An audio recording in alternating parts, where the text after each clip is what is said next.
नमस्कार।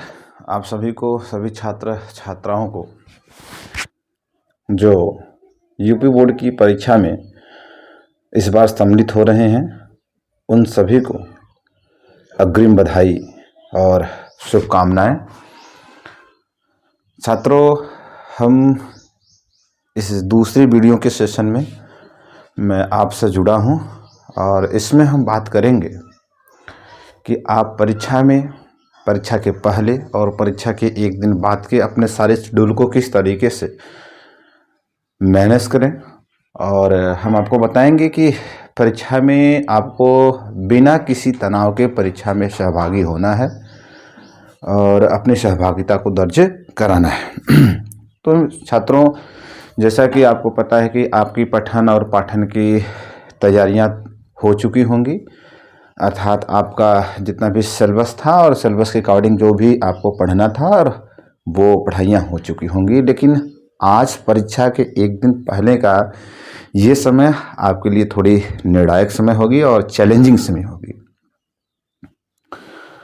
तो मेरा जो ओपिनियन है परीक्षा को लेकर के, और मैंने जो परीक्षा में फेस किया हूँ और साथ ही साथ जो अभी लगभग 10 साल से 11 साल से जो भी पढ़ाने का काम कर रहा हूँ, उससे जो अनुभव मिला है या फिर जब काफ़ी जांचने का जो अनुभव रहा है, वो सब शेयर बातें हम आपसे करना चाहते हैं। छात्रों, एक बात तय है कि जितना आपको परीक्षा में आता है उससे बाहर आपका सिलेबस या आपका जो भी क्वेश्चन आने वाले हैं उनसे बाहर जाने वाला नहीं है। बस ज़रूरत है खुद के अंदर कॉन्फिडेंस को जगाना। जब आपका कॉन्फिडेंस लेवल ज़्यादा होगा तो आप आराम से उस क्वेश्चन को देखेंगे, समझेंगे और उसे क्या कर ले जाएंगे, हल कर ले जाएंगे। छात्रों, ये आपके पूरे एक साल का जो भी प्रिपरेशन रहा है और जो भी आपने एक साल समय दिया है, उस समय का अब निर्णायक घड़ी 16 फरवरी से शुरू होने वाला है और हमें पूरी आशा और उम्मीद है कि आप आने वाले बोर्ड की परीक्षा में बेहतर करेंगे। याद रखना कि परीक्षा हाल में कुछ चैलेंजेस भी हो सकते हैं आपके सामने, कुछ हेजिटेशन या इस तरीके की बातें हो सकती हैं, लेकिन उनसे डरने की ज़रूरत आपको एकदम नहीं है। सबसे पहले आज का जो भी समय है आपके पास, उस समय में आप एकदम फुल एंजॉय करें, मस्ती करें और साथ ही साथ जो आपके पास समय थोड़ा बहुत बचता है तो आपके पास जो भी आप पुरानी जो आप चीज़ें पढ़ी हैं, नया पढ़ने की कोशिश नहीं करना है। जो पुरानी चीज़ें आप लोगों ने पढ़ चुका है, उसी चीज़ों को थोड़ा से एक बार परीक्षा के पहले 2 घंटे का समय देकर उसको थोड़ा देख लेना है, रिवाइज कर लेना है। जैसा कि आपको पता है कि आपका पहला पेपर हिंदी है, तो हिंदी में कुछ खास चुनिंदा क्वेश्चन हैं जहां से प्रश्न हमेशा पूछे जाते हैं और इस बार भी वहीं से ही प्रश्न आने वाले हैं। छात्रों, ये परीक्षा आपके जीवन में आपको बेहतर बनाने के लिए आता है। आप उससे डरने की कोई बात नहीं है। हाँ, आप भरपूर नींद लें। आज 15 तारीख को आप भरपूर नींद लें और लेकिन मैंने कहा कि थोड़ा रिवीजन ज़रूरी है, तो आप उसे एक शॉर्ट वे में रिवाइज करने की कोशिश करेंगे और साथ ही साथ देखेंगे कि जैसे आप परीक्षा हॉल में जाएंगे तो अपने आप को एकदम रिलैक्स कंडीशन में रखेंगे, बिना किसी प्रेशर के आप पेपर पाएंगे। और पेपर में आपको पता है कि आपके पास 20 क्वेश्चन मल्टीपल चॉइस क्वेश्चन होंगे और आपको OMR सीट को गलत नहीं करना है। खास करके जो आपके रोल नंबर हैं उन्हें गलत नहीं करने हैं, क्योंकि रोल नंबर ही आपके जो OMR सीट कॉपी जचेगी वो ये कंप्यूटर से जचती है और रीडिंग आपका रोल नंबर ही करेगा। अगर आपका रोल नंबर गलत होता है तो आप समझिए कि आपके 20 नंबर के 20 नंबर बर्बाद होंगे। दूसरी बात, परीक्षा हाल में आपके पास सफिशिएंट मात्रा में पेन होना चाहिए और आप हिंदी के पेपर में 2 पेन का प्रयोग करें, ब्लैक और ब्लू का। ध्यान रखें, आप जब कॉपी को लिखें, कॉपी में लिखें अर्थात आप आंसर को लिखें, तो आंसर को लिखते समय एक चीज़ ध्यान रखना है कि जैसे हमको सुंदर भोजन अच्छा लगता है, सुंदर कपड़े अच्छे लगते हैं और सुंदर बाल वाल अच्छे लगते हैं, वैसे ही जो एग्जामिनर कॉपी जांचता है उसको भी सुंदर कॉपियाँ अच्छी लगती हैं। तो आपको एक बात ध्यान रखना है कि जब आप कॉपी लिखें तो कॉपी में कहीं ओवर राइटिंग ना होने पाए, कहीं कटपिट ना होने पाए। नहीं, हाँ, पता लगा लिखे और पूरा काट दिए, ऐसे गोचिया दिए, तो ऐसा नहीं करना। आपकी कॉपी साफ सुथरी होनी चाहिए, कहीं ओवर राइटिंग या इत्यादि इत्यादि चीज़ें नहीं होनी चाहिए। सबसे महत्वपूर्ण बात है जो किसी टीचर को इम्प्रेस करता है। देखिए, आपको पता है कि आंसर सारे चीज़ के एक ही होते हैं, लेकिन लैंग्वेज चेंज किया जा सकता है। जैसे अगर आप किसी क्वेश्चन के आंसर को एकदम हूबहू किताबी आंसर लिख के आ रहे हैं, तो वहाँ एग्जामिनर के दिमाग में एक बात जाता है कि ये पूरी तरह से किताब की कॉपी की गई चीज़ें हैं। तो वहाँ एग्जामिनर आपके साथ जनरल मार्किंग जैसे चीज़ों को करने की कोशिश करेगा। लेकिन अगर आप कंटेंट के साथ अपना लैंग्वेज उस उत्तर में देने का प्रयास करेंगे, तो वो कहीं ना कहीं एग्जामिनर को क्या करेगा, प्रभावित करने का काम करेगा। तो आप कोशिश करें कि आप जो भी मटेरियल्स हैं टॉपिक में, उस मटेरियल्स को लिखते हुए खुद की लैंग्वेज देने की कोशिश करें। उसको एक सिस्टमेटिक तरीके से खुद के लैंग्वेज देने की कोशिश करेंगे, तो उससे क्या होगा कि एग्जामिनर के अंदर ये भावना आएगा कि नहीं, ये इन्होंने कुछ नया कोशिश करने की है। दूसरी सबसे बड़ी बात यह है कि कभी कभी बच्चे क्या करते हैं कि मिस्टेक कर जाते हैं। जैसे मैंने कहा कि आपके पेपर्स में 3 खंड हैं, एक मल्टीपल चॉइस का खंड है, दूसरा लघु उत्तरी का खंड है, तो और एक जो है वो विस्तृत उत्तरी का है।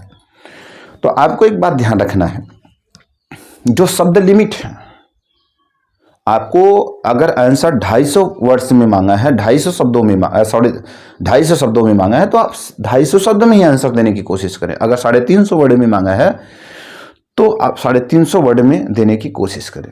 सबसे पहली बात कि बच्चे क्या होता है, एग्जामिनर को भगाने का प्रयास करते हैं। तो आप भगाने का प्रयास एकदम नहीं करेंगे तो ना एग्जामिनर का मूड क्या हो जाएगा, खराब हो जाएगा। तो फिर समझिएगा अन्याय करेगा आपके साथ, तो वो आपकी जिम्मेदारी है कि उस अन्याय को सहने के लिए आप अपने मार्क्स में तैयार रहेंगे। जैसे हम कुछ मुद्दों पर बात करेंगे कि क्या वो डाउट्स होते हैं या क्या वो बातें होती हैं जिससे बच्चे एग्जामिनर को भगाने की कोशिश करता है। अगर आपसे एग्जामिनर पूछा है कि गांधी जी का जन्म कब हुआ है, तो आप उसे केवल गांधी जी के जन्म के बारे में ही बताओ, कब हुआ है उतना ही बताओ। और पहले ही माहौल बनाने लगते हैं। हिंदी मीडियम के साथ ये सबसे बड़ी दिक्कत होती है कि माहौल बनाने लगते हैं कि गांधी जी का जन्म पोरबंदर में हुआ, गांधी जी ये हुए, गांधी जी दक्षिण अफ्रीका गए और वहाँ से आए, नहीं फिर गांधी जी मर भी गए। लेकिन उन्होंने आप अपने आंसर में ये नहीं लिखने का प्रयास किया कि गांधी जी का जन्म की तिथियाँ क्या हैं। गांधी जी तो मर गए लेकिन उसकी तिथि नहीं पता है। जैसे अगर हमारे बारे में कोई पूछता है जैसे तो हम अपने बारे में बताएं, हम पूरी बैकग्राउंड नहीं मतलब क्या बनाना शुरू कर दिए। वो तो डिपेंड होता है कि क्वेश्चन के नेचर पे, कि क्वेश्चन के क्या नेचर हो सकते हैं। अगर क्वेश्चन लंग है, बड़ा है, तो जाहिर सी बात है कि हम उसमें क्या करेंगे, आंसर को बड़ा करने की, तो हम क्वेश्चन के डिमांड के अनुसार ही आंसर देने का प्रयास करेंगे और उसे भगाने का प्रयास एकदम नहीं करेंगे, वरना जो एग्जामिनर होगा वो गुस्सा में होगा और आपके कॉपी को या आपके आंसर को काट देगा। वो जितना पूछा है आप उतना ही देने का प्रयास करेंगे। दूसरी सबसे बड़ी बात यह है कि जैसे मैंने कहा कि आपके पेपर में 3 खंड है, मल्टीपल चॉइस का, बहुविकल्पी का है, लघु उत्तरी का है और विस्तृत उत्तरी का प्रश्न है। तो आप जिस खंड को कर रहे हैं, आपको पता है कि आपका जो बहुविकल्पी है वो आपको OMR शीट में सर्किल को फिलअप करना पड़ेगा जैसे आपने खंड दूसरा मतलब खंड अ और खंड ब की बात किया जाए तो जिसका नाम है लघुत्तरी प्रश्न, तो लघुत्तरी प्रश्नों के उत्तर, जैसे हमने कहा कि लघुत्तरी में आपके 5 क्वेश्चन है जिनमें से 4 क्वेश्चन करने हैं। तो आप यदि लघुत्तरी खंड को उठा रहे हैं तो उसके चारों क्वेश्चन या जितने भी क्वेश्चन करने हो उन सारे क्वेश्चन को करने के बाद ही किसी दूसरे खंड के क्वेश्चन को सॉल्व करें। ऐसा नहीं है कि एक बार आपने खंड ब वाले खंड लघुत्तरी के क्वेश्चन नंबर 1 किया तो आपने विस्तृत उत्तरी के क्वेश्चन नंबर 3 किया, फिर पता लगा लघुत्तरी के क्वेश्चन नंबर 2 किया। इस परंपरा को आपको फॉलो नहीं करना है। आपको उस परंपरा को फॉलो करना है, आप जिस खंड के क्वेश्चन को करें उस खंड के सारे क्वेश्चन करने के बाद ही किसी तीसरे खंड या दूसरे खंड पर हाथ लगाएं। मेरा मानना है, मेरा कुल मिलाकर कहना है कि आप जिस खंड को करें उस खंड के पूरे क्वेश्चन करने के बाद ही किसी दूसरे खंड के क्वेश्चन को करना शुरू करें। मिक्सिंग ना करें। उससे क्या होगा, अगर आप मिक्सिंग करते हैं तो समस्याएं क्या हैं? समस्याएं ये हैं कि एग्जामिनर आपके खंड पता लगा कि एक लघुत्तरी का दूसरा विस्तृत उत्तरी का देख रहा है, फिर लघुत्तरी का फिर उसके अंदर उसके दिमाग में थोड़ा सा दिक्कतें पैदा हो सकते हैं और जो आपके आंसर के लिए, आपके कॉपी के लिए खतरनाक साबित हो सकता है। तो आपको ये बात का ध्यान रखना बेहद जरूरी है। दूसरी सबसे बड़ी बात, जब आपको लगे कि परीक्षा हाल में हमको थोड़ी प्रेशर है या इत्यादि चीज़ें चल रही हैं तो आप अपने आप को थोड़ा रोकें और थोड़ा रिलैक्स दें। 2 मिनट का रिलैक्स देंगे और उसमें थोड़ा सा अपने दिमाग को बहलाएंगे और पुनः एक बार उसी ऊर्जा के साथ आप क्वेश्चन को करना शुरू करेंगे। देखिए, जैसा कि जिस तरीके से परीक्षा को लेकर के बच्चों के मन में एक डर सा बनाया गया है और वो बेहद गलत है।